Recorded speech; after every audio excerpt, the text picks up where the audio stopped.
வணக்கம் மக்களே, நான் உங்க விகே. நான் உங்க மிஸ்டர் ஏ. அண்ட் இது Wrestling மச்சி. ஓகே, இன்னைக்கு நம்ம என்னத்தை பத்தி பார்க்க போறோம்னா சாட்டர்டே நைட் மேனோட ரிவ்யூ தான் பார்க்க போறோம். ஸோ இந்த வீடியோ பார்க்கறதுக்கு முன்னாடி நம்ம சேனலுக்கு லைக் பண்ணிருங்க, சப்ஸ்கிரைப் பண்ணாதவங்க சப்ஸ்கிரைப் பண்ணிருங்க. இப்போ நம்ம மேட்சுக்கு போவோம். இதோட ஃபர்ஸ்ட் மேட்ச் வந்து ரேண்டி ஆர்டன் வர்சஸ் ட்ரூ மெக்கன்டையர். இந்த மேட்ச் வந்து நம்ம ரேண்டி வந்து நம்ம ஜெல்லி ரோல் கூட வருவாரு, நம்ம ட்ரூ மெக்கன்டையர் லோகன் பால் கூட வருவார். இந்த காம்பினேஷன் நீங்க பாத்தீங்கன்னா ரேண்டி எதுக்கு அந்த ரேப்பர் கூட ஜெல்லி ரோல் கூட சேர்ந்தாருன்னு தெரியல, லோகன் பால் எதுக்கு ட்ரூ மெக்கன்டையர் கூட சேர்ந்தாருன்னு தெரியல. இது மாதிரி ஒரு வியர்டான ஒரு காம்பினேஷன். முதல்ல நீங்க பாத்தீங்கன்னா நம்ம லோகன் பால் ஏண்டாலக்கா, நம்ம லோகன் பால் ஒரு யூடியூபர், அதே மாதிரி நம்ம ரேண்டி வந்து ஒரு ரேப்பர் கூட வராரு. ஏன் நீங்க யூடியூப் கூட சேர்ந்துக்கிறப்ப நம்ம ரேண்டி ரேப்பர் கூட சேர்க்கக்கூடாது? நான் ரெண்டு பத்தி சேர்த்து தான் சொல்றேன். ஓகே. ஸோ வந்து இந்த மேட்ச் வந்து நம்ம ட்ரூ மெக்கன்டையர் ரேண்டியை வந்து மாத்தி மாத்தி அவங்களோட மூவ்ஸ் அடிச்சிட்டாங்க, ப்ரால் பண்ணாங்க. ஆனா இது ஒரு ஸ்லோ பேஸ் தான், ஒரு ஓகேயான மேட்ச் தான் சொல்லுவேன். இந்த செவல்ல உங்களுக்கு அது மட்டும் தான் குறையா தெரியுது. அப்படி சொல்லக்கூடாது, ஒரு மேட்சா பார்ப்போமே. ஓகே. ஸோ வந்து இதை வந்து ரெண்டு பேரும் மாத்தி மாத்தி அடிச்சுக்கிட்டு லைக் அவங்களோட ஸ்பெஷல் மூவ்ஸ் போட்டு ட்ரை பண்ணுவாங்க. ஆனா ரெண்டு பேருமே நீங்க பாத்தீங்கன்னா மாத்தி மாத்தி கொஞ்சம் ரிவர்சல் பண்ணுவாங்க. இவர் வந்து இது அவரோட சிக்னேச்சர் அவரோட இதெல்லாம் அடிக்கும் போது ரேண்டி ரிவர்சல் பண்ணுவாரு, ரேண்டி பவர் சேவ் போகும்போது நம்ம ட்ரூ மெக்கன்டையர் ரிவர்சல் பண்ணுவாரு. ஸோ இப்படியே தான் மாற்றி மாற்றி ரெண்டு பேரும் சண்டை போட்டு இருக்காங்க. அப்போ அதுக்கப்புறம் நம்ம லோகன் பால் வந்து நம்ம ரேண்டி ஒருத்தனை டிஸ்ட்ராக்ட் பண்ணுவாரு. அந்த டைம்ல நம்ம ட்ரூ மெக்கன்டையர் கிளைமோ போட்டு இந்த மேட்ச் வின் பண்ணலாம்னு நினைக்கிறப்ப ரேண்டி கரெக்ட் டைம்ல அவரோட கால் எடுத்து ரோப்ல வச்சிருவாரு. அதுக்கப்புறம் வந்து கீழே வந்து நம்ம ஜெல்லி ரோலுக்கும் லோகன் பாலுக்கும் மாட்டிக்கும். அந்த டைம்ல நம்ம ஜெல்லி ரோல் கடுப்பாயி நம்ம லோகன் பாலை இப்படி அடிச்சு கீழே நவுத்திடுவாரு. ஆனா நீங்க பாத்தீங்கன்னா 3 தடவை அங்க அவர் யூடியூபர் தான், ஒரு ரெஸ்லர் ஃபார்மர் சாம்பியன். 3 தடவை தள்ளுவாரு நம்ம லோகன் பால். நம்ம ஜெல்லி ரோல் வந்து அசையாம அப்படியே நிற்பாரு. ஆனா ஜெல்லி ரோல் ஒரே ரோல் தான் நம்ம லோகன் பால் தள்ளுவாரு, விழுந்துருவாரு. எனக்கு புரியவே இல்லை இது என்ன கதைன்னு. இந்த பவர் ஆஃப் ரேப். சரி, ஏதோ ஒண்ணு. சோ வந்து அதுக்கப்புறம் நம்ம ட்ரூ மெக்கன்டையர் நம்ம ஜெல்லி ரோலை வந்து கட்டாமிப்பாரு. எப்படி யால நீ தள்ளி விடலாம் சொல்லி அது இது பண்றப்ப நம்ம ரேண்டி ஒருத்தன் அந்த டிஸ்ட்ராக்ட் யூஸ் பண்ணி ஆர்கியூ போட்டு இந்த மேட்சை வின் பண்றாரு. ஸோ இந்த மேட்ச் தேய்ச்சதுக்கு அப்புறம் நம்ம லோகன் பால் என்ன செய்வாரு, ரேண்டி ஒருத்தனை போய் அடிப்பாரு. அப்புறம் லோகன் பாலுக்கும் ஜெல்லி ரோலுக்கும் சண்டை வரும். ஜெல்லி வந்து ஒரு எல்போ அடிப்பாரு. அப்ப நம்ம லோகன் பால் கீழே போயிரு உளுந்துருவாரு, உருண்டு போயிருவாங்க. அப்போ வந்து இந்த மேட்ச் அப்படியே பின்னால இந்த இது செக்மெண்ட் அப்படியே பின்னால கண்டினியூ ஆகி நீ லோகன் பாலை வந்து ஏசுவாங்க. நீங்க எப்படி லோகன் பாலையும் நம்ம ட்ரூ மெக்கன்டையர் ஏசுவாங்க, நீங்க எப்படி வந்து ஒரு ரேப்பர் அடிக்கலாம், அவன் வந்து நம்ம கெஸ்ட், நீங்க அடிக்கக்கூடாது, அதுக்காக இது பண்ணுவாங்க. ஸோ இந்த மேட்ச் இப்போ அப்படியே எப்படி ஆயிடுச்சுன்னா சம்மர் ஸ்லாம்ல ரேண்டியும் நம்ம ஜெல்லி ரோலும் ஒரு டீமு, லோகன் பாலும் ட்ரூ மெக்கன்டையரும் ஒரு டீமு. இந்த மேட்ச் எதுக்கு வந்து இவங்க 3 பேர் super star calibre, championship calibre super star, ஆளாளுக்கு ஒரு தனித்தனி மேட்ச் கொடுக்காம எல்லாத்தையும் ஒரே அதான் போட்டு ஒன்னா மேட்ச் வச்சு சாம்பார் மாரி கொடுத்துருக்காங்க. ஸோ நெக்ஸ்ட் நம்ம பார்க்க போறது என்னன்னா ஃபார் யுனைடெட் ஸ்டேட்ஸ் சாம்பியன்ஷிப். இதுல நம்ம சாம்பியன் வந்து Solo Sikoa versus Jimmy Uso, big Jimmy. So இந்த மேட்ச் பொறுத்த வரைக்கும் எதுக்கு நடந்துச்சு என்னத்துக்கு நடந்துச்சு யாருக்கும் தெரியல. ஏன்னா இந்த மேட்ச்ல ஒரு கதையே இல்லை. ஆக்சுவலி இது வந்து ஃபேமிலி ப்ராப்ளம், அண்ணன் வர்சஸ் தம்பி, அதனாலதான் போல இந்த சண்டையே வச்சிருக்காங்க. ஆனா இன்னொரு இது என்னத்துக்கு வச்சாங்கன்னா நான் அடுத்த இதுல சொல்றேன், அவர் சொல்லி முடிச்சாரு நான் சொல்லுவேன். ஸோ வந்து இந்த மேட்சை பொறுத்த வரைக்கும் ரெண்டு பேருமே அவங்க மூவ் நல்லா தான் விளாண்டாங்க.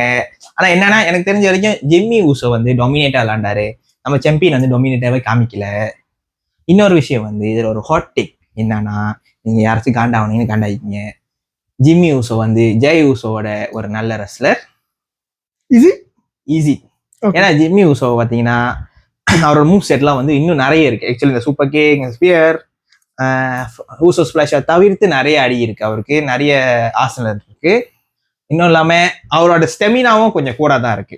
ஜெய் ஊசோ பாத்தீங்கன்னா கொஞ்ச நேரத்துல அந்த ஸ்டெமினா முடிஞ்சிடும். ஆனா ஜிம்மி ஊசோ வந்து ஆக்சுவலி அவர் தான் மெயின் இவன் ஜிம்மி ஆக வேண்டியது. நீங்க போன மின்னுக்குள்ள கதையில பிளட் லைன் கதையெல்லாம் பாத்தீங்கன்னா நேரம் சரியில்லை, நம்ம ஜெய் ஊசோ மெயின் இவன் ஜெய் ஆயிட்டாரு. ஜிம்மி ஊசோ இன்ஜர்ல போனனால ஜெய் ஊசோ அந்த அவரோட ஸ்டோரி லைனே இவருக்கு வந்துருச்சு.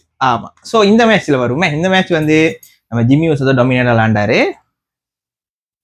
இந்த மேட்ச் எண்டிங்ல பாத்தீங்கன்னா நம்ம ஜிம்மி ஊசோவை அவன் டீம்மேட் வந்து சோலோ சிக்கோவா டீம்மேட் வந்து டிஸ்ட்ராக்ட் பண்ணுவாங்க. நம்ம தலா தொங்கா வந்து டிஸ்ட்ராக்ட் பண்றப்ப நம்ம சோலோ சிக்கோவா அதை யூஸ் பண்ணி ஒரு ரோல் பின்ல வந்து அந்த பின்னை ஜெயிக்கலாம்னு நினைப்பாரு நம்ம தலா தொங்கா ஹெல்ப்போட. அதை யூஸ் பண்ணி அந்த மேட்சையும் வின் பண்றாரு. ஸோ இந்த மேட்ச் நீங்க பாத்தீங்கன்னா ரோல் அப் பின்ல தான் ஒரு சாம்பியன் வந்து ரோல் அப் பின்ல. ஏன்னா வந்து அதுக்கு நீங்க பாத்தீங்கன்னா மணி இந்த பேங்க்ல அந்த பெல்ட் தேய்ச்சதுக்கு அப்புறம் ஃபுல்லா நம்ம இவர் தோத்துக்கிட்டே தான் இருக்காரு. யாரு டெக் டீம் மேட்ச்லயே அவர் தான் தோத்துக்கிட்டு இருக்காரு நம்ம சாம்பியன். ஸோ இந்த மேட்ச் வந்து ஒரு பார்த்தீங்கன்னா டொமினேட்டா தேய்க்கல, ரோல் அப் பின்ல தான் தேய்ச்சாரு. அது கூட தாலால் தொங்காவோட இதுல தான் அந்த அவரோட ஹெல்ப்ல தான் காலை வச்சு ரோல் பின்ன பேலன்ஸ் பண்ணி தான் தேய்ப்பாங்க. ஸோ தேய்ச்சதுக்கு அப்புறம் வந்து நம்ம வழக்கம் போல ஜிம்மி ஊசோவை நான் 3 பேர் 4 பேர் சேர்ந்து அடிப்பாங்க, கும்மி அடிப்பாங்க. அடிக்கும் போது ஆக்சுவலி அடிக்கும் போதே தெரிஞ்சிச்சு யாரோ வந்து ஹெல்ப் பண்ண போறாங்கன்னு. யாரு வந்து காப்பாத்துவானா, நம்ம ஜேக்கப் ஃபாத்து வந்து காப்பாத்துவாரு. அது வந்து அவர் வந்து அடிச்சு ஆக்சுவலி வந்து அவர் ஜிம்மிக்கு ஒதிசன்லாம் வரல, இவங்களை அடிக்கணுக்காக அவர் வந்து ஏன்னா எல்லா ஃபினிஷரும் ஜிம்மி யூஸுக்கு விழுந்துரும். அதுக்கப்புறம் நீ வந்து என்ன இருக்கு சொல்லு. அவர் வந்து அவ எல்லாத்தையும் அடிச்சு வழக்கம் போல அந்த ஈமோலாம் செஞ்சு அதுக்கப்புறம் வந்து எல்லாத்தையும் அடிச்சு உடச்சி. ஆனா நீங்க பாத்தீங்கன்னா தாலா தொங்காவோட அந்த ஃபினிஷர் பிக் பூட் அது விட்டா தலை போயிரும் போல அடிக்கிற அடியில. கோட் கிக்கோட கொஞ்சம் பயங்கரமான பிக் பூட் தான் அது. ஸோ அந்த அடியெல்லாம் போட்டு கடைசி எல்லாத்தையும் அடிச்சு நம்ம ஜேக்கப் ஃபாத்து வந்து ஜிம்மி ஊசோவை காப்பாத்துறன்னு பேர்ல காப்பாத்திடுவாரு. அதுக்கப்புறம் 3 பேரும் கீழே போய் உன்னை அப்புறம் பாத்துக்கிறோம் சொல்லி அப்படியே கிளம்பிடுவாங்க. இவரும் அப்படி கிளம்பிடுவாரு. ஸோ இது வந்து ஆக்சுவலி என்னதுக்குன்னா சம்மர் ஸ்லாம்ல யுனைடெட் ஸ்டேட்ஸ் சாம்பியனுக்கு rematch Jacob Fatu versus Solo சிக்கோவாக்கு தான் இந்த ஒரு மேட்ச், இந்த ஜிம்மி ஊசோ மேட்சே கிரியேட் பண்ணாங்க. இல்லைன்னா இந்த ஜிம்மி ஊசோ கதையே இல்லை. இது வந்து ஆக்சுவலி ஃபாத்துவை வந்து ஓவரா காமிக்கிறதுக்கு தான் இந்த மேட்ச். ஸோ சம்மர் ஸ்லாம்ல Jacob Fatu versus Solo Sikoa United championship rematch. அந்த மேட்ச் வெயிட் அண்ட் வாட்ச். அடுத்த மேட்ச் பாத்தீங்கன்னா நம்ம Seth freaking Rollins versus LA Knights. இந்த மேட்ச் பாத்தீங்கன்னா ஆண்கள் முன்னே நாங்க நிறைய எதிர்பார்த்துட்டு இருந்தோம். இந்த மேட்ச்ல என்ன நடக்க போகுது, நான் ப்ரெடிக்ஷன்லயே நிறைய சொல்லி வச்சிருந்தோம். நாங்க யாரு வருவா, ஏன்னா நடுவுல நம்ம பென்டா வருவாரு, ரோமன் வருவாரு. ஆக்சுவலி நீங்க பாத்தீங்கன்னா இந்த நடந்த இதுலயே கதை உள்ள ஒரே மேட்ச் இது ஒண்டி தான். நாங்களும் எதிர்பார்த்துட்டு இருந்தோம் இந்த மேட்ச்ல நிறைய நடக்கும்னு. ஆனா அதையே நடந்துருச்சு. ஸோ என்ன நடந்துச்சுன்னா இந்த மேட்ச் வந்து LA Knights வர்சஸ் செத் ரோலன். அவங்க 2 பேரும் நல்லா தான் சண்டை போட்டு இருந்தாங்க. செத் ரோலன் வந்து ஆக்சுவலி பழைய செத் ரோலன் மாதிரி ஆர்கிடெக்டா இருப்பார், ஞாபகம் இருக்கா, முன்ன 2015 அந்த மாதிரி டைம்ல. ஸோ அந்த மாதிரி சண்டை போட்டுட்டு இருந்தாரு. இடையில நடந்த மேட்சோட இந்த மேட்ச் கொஞ்சம் நல்லா லேடாலும் நடிக்கிறேன் அப்படி நினைச்சதுனால தானே பிரச்சனை. ஸோ அந்த மாதிரி நடந்துகிட்டு இருக்கிறப்ப நம்ம செத் ரோலன் வந்து பக்கல் பாம் போடுவாரு. அதுக்கப்புறம் ஸ்ப்ரிங் போர்ட் ஸ்வென்தன் போடுவாரு. அதுக்கப்புறம் வந்து ரோல் அப் பண்ணி திருப்பியும் ஸ்ப்ரிங் போர்ட் பேக் ஃபிளிப் அடிக்கிறப்ப அவர் முட்டி வந்து பக்கல் ஆயிரும். அது வந்து முட்டி வந்து கதையாயிரும். அது கதையாகணும் நாங்க உண்மையால முதல்ல நினைச்சப்ப நமக்கு அவனையும் தெரியல. ஏன்னா வந்து மேபி இது வந்து செட்டப்பா இருக்கலாம், டிஸ்ட்ராக்ட் பண்ணி அவரை ஜெயிச்சு. ஆனா வந்து நீங்க அந்த மேட்ச் நீங்க போய் பார்த்தோம் செத் ரோலன் கண்ணில் முகத்தை பார்த்தீங்கன்னா உண்மையாவே மாறிடும். ஸோ அவருக்கு தெரிஞ்சிச்சு ஏதோ கதையாச்சு அப்படின்ட்டுன்னு. அதுக்கப்புறம் செத் ரோலன் அப்படியே கார்னர்ல போய் விழுந்துருவாரு. ரெஃப்ரிலாம் இது பண்ணுவாங்க, அத்தாரிட்டிஸ் டாக்டர்ஸ்லாம் வந்து பேசுவாங்க. ஸோ வந்து அதுலயே தெரிஞ்சிச்சு நம்மளுக்கு வந்து ஏதோ ஆயிடுச்சு. பேசுவாரு நினைக்கிறேன், அவன் முடிஞ்சிட்டா நீ முடிச்சு விட்டுருன்னு சொல்லிட்டு உண்மைதான். ஏன்னா வந்து அப்படி ஏன்னாச்சும் இன்ஜெக்ட் ஆயிடுச்சுன்னா அந்த மேட்ச் முடிக்க தான் பார்ப்பாங்க. அந்த மேட்ச் வந்து மோஸ்ட்லி ஸ்டாப் பண்ண மாட்டாங்க. ஸோ அதுக்கப்புறம் வந்து நம்ம செத் ரோலன் வந்து எழுஞ்சி சும்மா அடிக்கலாம் ட்ரை பண்ணும்போது நம்ம LA Knights BFT போட்டு இந்த மேட்ச் 1-2-3 அடிச்சு முடிச்சிருவாரு.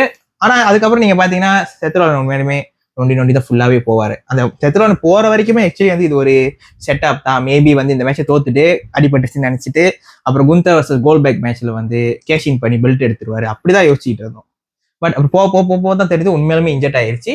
நிறைய நியூஸ் நிறைய வெப்சைட்ல கூட ஒஃபிஷியல் வெப்சைட்ல கூட அவர் வந்து ஃபுல்லாவே இன்ஜெக்ட் தான். இது நீங்க பாத்தீங்கன்னா 2015 வந்து அவரோட அதே ரைட் நீ தான் வந்து ACL இன்ஜரி, அப்புறம் MCL இன்ஜரி ஆச்சு.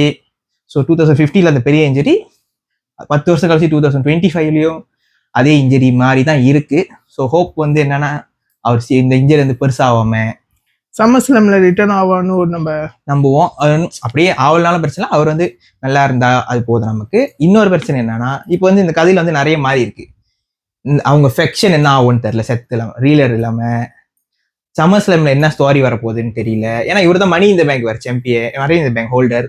ஸோ அதை வச்சு என்ன பண்ண போறாங்க, சம்மர்ஸ்லாம் என்ன நடக்க போகுது, இந்த டீம் என்ன ஆக போகுதுன்னு அவங்க ஒரு ஸ்கிரிப்ட் தான் எழுதி வச்சிருப்பாங்க. என்னென்ன நடக்கணும்னு இது பண்ணியிருப்பாங்க. இப்போ ஒரு ஆள் இன்ஜர்னால அந்த ஸ்டோரியே மாறுது. ஸ்டோரி அதுவும் இல்லாம நம்ம செத் ரோலன் வந்து நிறைய ஸ்டோரி, சாமி ஜெயின் கூட இருக்காரு, ஜெய் உசோ கூட இருக்காரு, குந்தர் கூட இருக்காரு, அந்த செட் கோடி அந்த சாம்பியனா இருக்காருல்ல, சாம்பியன் அவங்க கூட சண்டை, அதுக்கப்புறம் வந்து CM பங்க் பிரச்சனை.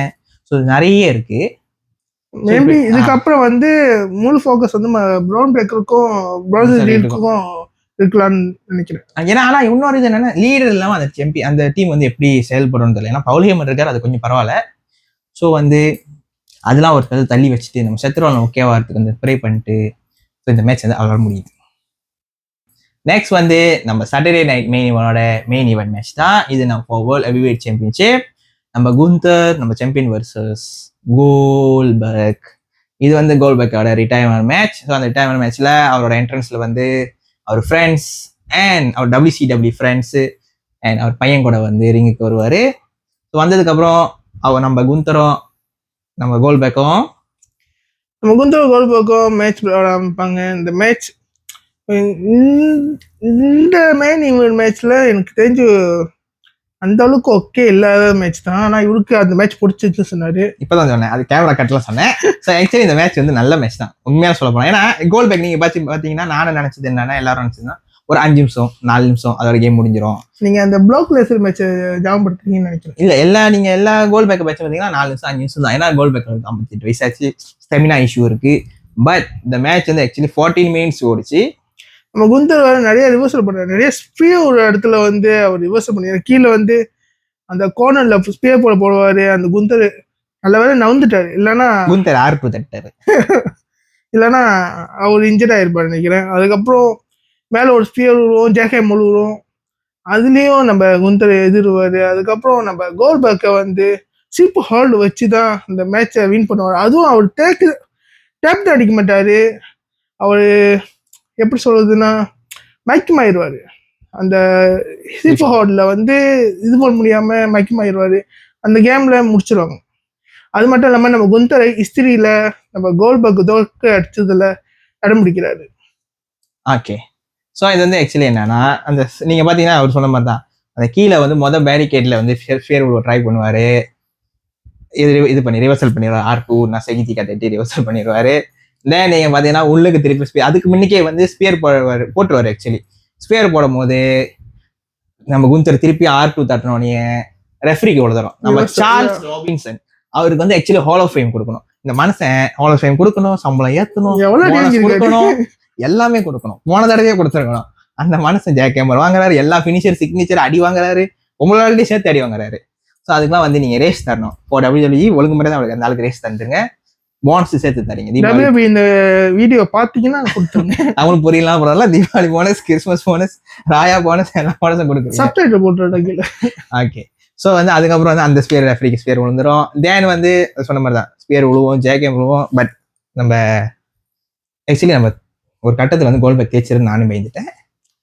ஆனா வந்து குந்தர் வந்து எகிரிவாரு. தென் சிலிப்பர் ஹோல்டு பிடிச்சனே பாஸ் அவுட் ஆயிடுவாரு. நம்ம கோல்பர்க் எவ்வளவுதான் வயசானாலும் அதே எனர்ஜியோட தான் விளையாண்டாரு இந்த மேட்ச். தான் சொன்னா ஸ்டெமினா இல்லைன்னா. ஓகே, ஸோ அந்த மேட்ச் வந்து அப்படியே முடிச்சு. தென் சொன்ன மாதிரி தான் நம்ம கோல்பர்க் கணக்கு லாஸ்ட் மேட்ச். ஸோ அந்த ரெஸ்பெக்டோட அவர் வந்து ஆனால் ஒரு இது நீங்கள் வந்து நெட்ஃப்ளிக்ஸ் வந்து இல்லை அந்த இது நெட்ஃப்ளிக்ஸ் இல்லை அந்த இதை யார் ஆர்கனைஸ் பண்ணாங்களோ அவங்க பார்த்தீங்கன்னா கோல்பர்க் வந்து டிஸ்ரெஸ்பெக்ட் பண்ண மாதிரி தான் இருக்கு. ஏன்னா அவர் பேசும்போது விளம்பரத்துக்கு போயிட்டாங்க.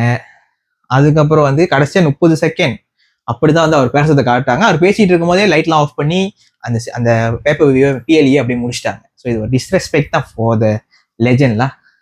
ஓகே, நம்ம இந்த சாட்டர்டே நைட் மெயின் ஈவென்ட்டோட எண்டிங்க்கு வந்துட்டோம். என்ன பொறுத்திருக்கும் இந்த மேட்ச் ஃபுல்லாவே இந்த ஷோ ஃபுல்லாவே ஃபுல்ஃபில் பண்ணதான் தோணுது. ஏன் அவருக்கு இந்த மேட்ச் தான் சில மேட்ச் தான் அவருக்கு பிடிச்சிருந்து சொன்னாரு. எங்களுக்கு வருத்தம் என்னன்னா அதுல செத்ரோட இன்ஜின் ஆனது மட்டும்தான். ஸோ வந்து இந்த வீடியோ உங்களுக்கு பிடிச்சிருந்துச்சுன்னா லைக் பண்ணுங்க, ஷேர் பண்ணுங்க, சப்ஸ்கிரைப் பண்ணிடுங்க. அம்பு ஜெயிக்கணும் நம்புங்க. அந்த கிஃப்ட் போட முடியாது, போன தடவை போட்டாச்சு. ஸோ அது வரைக்கும் இந்த வீடியோ வந்து ஆக்சுவலி அதுக்கப்புறமா ஒரு வீடியோ இருக்கு. இதே சண்டையில தான் வருவோம், இப்படியே தான் வருவோம். ஏன்னா ஓவர் டைம்ல வீடியோ போயிட்டு இருக்கு. ஏன்னா இந்த வாரம் பார்த்தீங்கன்னா நிறைய சண்டை இருந்துச்சு. ஸோ அது நெக்ஸ்ட் வீடியோவில் நம்ம மீட் பண்ற வரையில் அந்த வீடியோ நீங்க சப்போர்ட் பண்ணுங்க, மறந்துடாதீங்க, லைக் போட்டுருங்க. உங்களிடம் விடைபெறுவது நான் உங்க VK, நான் உங்கள் மிஸ்டர் A, இது ராஸ்லிங் மாச்சி.